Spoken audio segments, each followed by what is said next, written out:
Typhoid बुखार ये सिर्फ एक बीमारी का नाम नहीं है, ये असल में एक कहानी है, एक ऐसे माइक्रोस्कोपिक जीव की जो बेहद खतरनाक होने के साथ साथ बेहद कामयाब भी है। तो चलिए आज इसी जीवाणु की जीवनी में थोड़ा और गहराई से उतरते हैं। जरा इस नंबर पे गौर कीजिए, 2,16,00,000। वर्ल्ड हेल्थ ऑर्गेनाइजेशन के मुताबिक हर साल करीब करीब इतने लोग टाइफॉइड की चपेट में आते हैं, मतलब दुनिया के कई बड़े बड़े शहरों की कुल आबादी से भी ज्यादा। तो ये साफ है कि ये कोई मामूली बीमारी नहीं बल्कि एक बहुत बड़ा ग्लोबल हेल्थ चैलेंज है। ये बात अपने आप में बहुत कुछ कहती है। मतलब टाइफाइड का होना सिर्फ एक इंसान का बीमार पड़ना नहीं है, ये इस बात का सीधा सीधा संकेत है कि उस जगह की साफ सफाई यानी सैनिटेशन के सिस्टम में कहीं ना कहीं कोई बड़ी गड़बड़ है। तो चलिए अब मिलते हैं इस कहानी के असली विलन से। इसका नाम है साल्मोनेला टाइफी, एक ऐसा दुश्मन जो आंखों से तो नहीं दिखता लेकिन सदियों से इंसानों को अपना निशाना बनाता आ रहा है। आइए इसे थोड़ा करीब से जानते हैं। तो ये साल्मोनेला टाइफी आखिर है क्या भला? देखिए, माइक्रोबायोलॉजी की भाषा में ये एक ग्राम नेगेटिव मोटाइल बैक्टीरिया है। अब ये सुनने में थोड़ा टेक्निकल लग सकता है ना? चलिए इसे आसान बनाते हैं। ग्राम नेगेटिव का मतलब बस इतना है कि इसकी बाहरी बनावट एक खास तरह की है, और मोटाइल मतलब ये चल फिर सकता है। इसके पास छोटी छोटी पूंछ होती हैं जिनकी मदद से ये तैरता है, और इसे फलने फूलने के लिए 37 डिग्री सेल्सियस का तापमान सबसे अच्छा लगता है, जो जैसा कि हम जानते हैं हमारे शरीर का नॉर्मल तापमान होता है। तो ये बैक्टीरिया एक से दूसरे इंसान तक पहुंचता कैसे है? देखिए, इसकी पूरी कहानी ना गंदगी के इर्द गिर्द घूमती है। ये किसी बीमार व्यक्ति के मल या यूरिन से बाहर आता है और फिर गंदे पानी, दूषित खाने या बिना धुले हाथों के जरिए दूसरे व्यक्ति के शरीर में दाखिल हो जाता है। आपको जानकर हैरानी होगी कि बर्फ, आइसक्रीम और दूध जैसी चीजें भी इसका बहुत बड़ा सोर्स बन सकती हैं। और सबसे खास बात यह है कि इस बैक्टीरिया को पनाह देने वाला और इसे फैलाने वाला सिर्फ और सिर्फ इंसान है। अच्छा, तो अब तक हमने ये समझा कि ये बैक्टीरिया बाहर कैसे फैलता है। चलिए अब देखते हैं कि शरीर के अंदर घुसने के बाद ये क्या तबाही मचाता है। जैसा कि इस डायग्राम में दिख रहा है, जब ये बैक्टीरिया हमारे शरीर में पहुंचता है तो ये सीधे हमारी छोटी आंत की दीवार को पार करता है और खून में मिल जाता है। और कमाल की बात यह है कि ये पहला हमला इतना चुपचाप होता है कि हमें इसकी भनक तक नहीं लगती। यहाँ पर यह बैक्टीरिया एक बहुत ही शातिर चाल चलता है। ये हमारे शरीर के सुरक्षा गार्ड्स यानी हमारे इम्यून सेल्स, जिन्हें मैक्रोफेज कहते हैं, उन्हीं के अंदर जाकर छिप जाता है। और सिर्फ छिपता ही नहीं बल्कि उन्हीं के अंदर अपनी तादाद, अपनी पूरी फौज बढ़ाता है। मतलब हमारे ही डिफेंस सिस्टम को ये अपने लिए एक किला बना लेता है। और इस पूरी लड़ाई का मेन बैटल ग्राउंड होती हैं हमारी आंतें, खासकर पेयर्स पैचेस नाम की जगहें। एक हेल्दी शरीर में ये पैचेस हमारे इम्यून सिस्टम के सेंसर की तरह काम करते हैं, लेकिन टाइफॉइड इन्फेक्शन में यही जगह सूज जाती हैं, वहाँ के टिश्यू मरने लगते हैं और अल्सर तक बन सकते हैं। हालत बिगड़ने पर आंत फटने का भी खतरा पैदा हो जाता है। अब कहानी में एंट्री होती है जासूसों की, यानी हमारे डॉक्टर्स और लैब्स की। अब शुरू होती है इस छुपे हुए दुश्मन को ढूंढ निकालने की असली तहकीक। टाइफॉइड के लक्षण एक एक करके सामने आते हैं।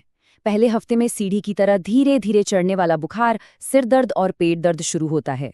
दूसरे हफ्ते तक बुखार बहुत तेज हो जाता है और कभी कभी शरीर पर हल्के गुलाबी दाने, जिन्हें रोज स्पॉट्स कहते हैं, वो भी दिख सकते हैं। और अगर सही समय पर इलाज ना मिले तो तीसरे हफ्ते तक हालत काफी गंभीर हो सकती है। तो इस दुश्मन को पकड़ने के लिए डॉक्टर्स और लैब टेक्नीशियंस एक सिंपल सा कोड वर्ड याद रखते हैं, BASU यानी बासु। ये उन्हें गाइड करता है कि किस समय कौन सा टेस्ट करना है। ये बासु कोई रैंडम शब्द नहीं है, इसका हर अक्षर एक टेस्ट से जुड़ा है। B से ब्लड कल्चर, जो पहले हफ्ते में सबसे भरोसेमंद होता है। A से एग्लूटिनेशन टेस्ट, जिसे हम विडाल टेस्ट के नाम से भी जानते हैं, ये दूसरे हफ्ते में किया जाता है। S से स्टूल कल्चर तीसरे हफ्ते में, और U से यूरिन कल्चर चौथे हफ्ते में पॉजिटिव आता है। यानी सही वक्त पर सही टेस्ट करना बेहद जरूरी है।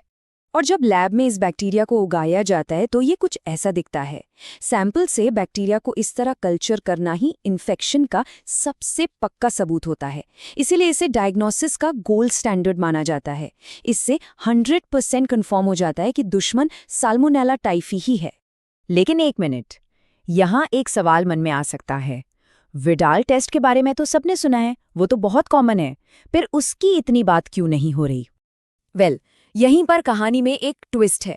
विडाल टेस्ट जितना फेमस है, अब उतना भरोसेमंद नहीं माना जाता, खासकर उन इलाकों में जहां टाइफॉइड आम है। ये अक्सर गलत रिपोर्ट दे सकता है। हो सकता है किसी को पहले कभी इन्फेक्शन हुआ हो या वैक्सीन लगी हो और टेस्ट पॉजिटिव आ जाए। इन्हीं वजहों से आज डॉक्टर्स निश्चित पुष्टि के लिए कल्चर जैसे पक्के तरीकों पर ज्यादा भरोसा करते हैं। चलिए, अब जब दुश्मन की पहचान हो चुकी है तो बात करते हैं उससे लड़ने वाले हथियारों की, यानी एंटीबायोटिक्स की। टाइफॉइड का इलाज एंटीबायोटिक्स से होता है, लेकिन कौन सी एंटीबायोटिक दी जाएगी ये इस बात पर निर्भर करता है कि बैक्टीरिया कितना जिद्दी है। अगर वो नॉर्मल दवाओं से मर जाता है तो इलाज अलग होता है, लेकिन अगर वो मल्टी ड्रग रेजिस्टेंट है, यानी कई दवाओं का उस पर असर नहीं होता, तो फिर ज्यादा ताकतवर दवाएं इस्तेमाल करनी पड़ती हैं। और यहीं पर इस लड़ाई की सबसे बड़ी और सबसे डरावनी चुनौती सामने आती है।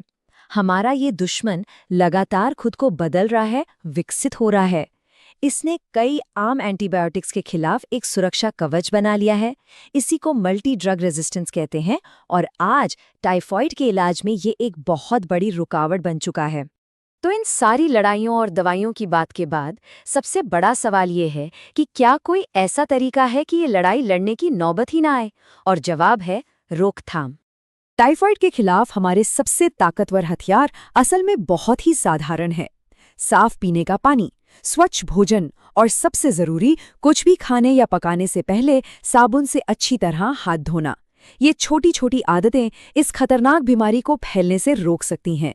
पर्सनल प्रोटेक्शन के लिए साइंस ने हमें कुछ मॉडर्न ढाल भी दी है, यानी वैक्सीन्स। मोटे तौर पर 2 तरह की वैक्सीन उपलब्ध है, एक जो कैप्सूल के रूप में खाई जाती है और दूसरी जो इंजेक्शन के रूप में लगती है।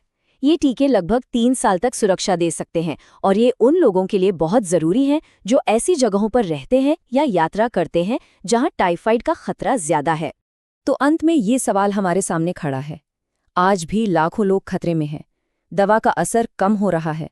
ऐसे में क्या टाइफॉइड से पूरी तरह मुक्त दुनिया की कल्पना करना भी संभव है? इसका जवाब किसी एक व्यक्ति के पास नहीं है। ये हमारी सामूहिक